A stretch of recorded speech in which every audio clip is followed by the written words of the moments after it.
नमस्कार, मी संतोष सानप. मी आता जालन्यावरून निघालोय, पनवेलला चाललोय. इथून मागं पण माझ्यासोबत अशी 1-2 वेळेस घटना घडली. आजची ताजी घटना आहे बघा, लाईव्ह घटना आहे. हे खिळे बघा, हे समृद्धी हवे. 1 तास झाले पोलिसवाल्यांना फोन करतोय. समोरच्या गाडीचे 4 टायर पंक्चर झालेत. पोलीसची मदत अजिबात होत नाही या रोडवरती. इथून मागं पण 2 वेळा, आता पण फॅमिली सोबत आहे. हे बघा, पूर्ण रस्ता जाम झाला. हे बघा, पोलीस इथे उभे. अजिबात आता लोक पोलीस आहे. हे खिळे दाखव, सगळे दाखव खिळे, पूर्ण खिळ्यांजवळ उभे. इकडे घे, इकडे.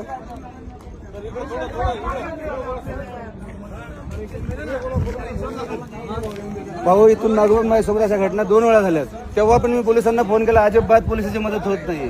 मी आता जालन्यावरून निघाले, मला पनवेलला जायचंय. हा बघा रस्ता, म्हणजे हजारो खेळे ठोके, एवढे खेळे ठोकासवर चालले काय? अर्धा रस्ता बंद करून जर चोर खेळे ठोकतात, पोलीस करतात काय? रोडवाले कॉन्ट्रॅक्ट करतोय काय? काय सुविधा आहे रोडला? कशाला हा रोड बनलाय? हा समृद्धी एका लोकांचा जीव घ्या रोड बनलाय, तेच समजत नाही. व्हिडिओ व्हायरल करा हे, आणि हे दाखवा या पोलिसवाल्यांना. अजिबात पोलिसची मदत होत नाही या रोडला.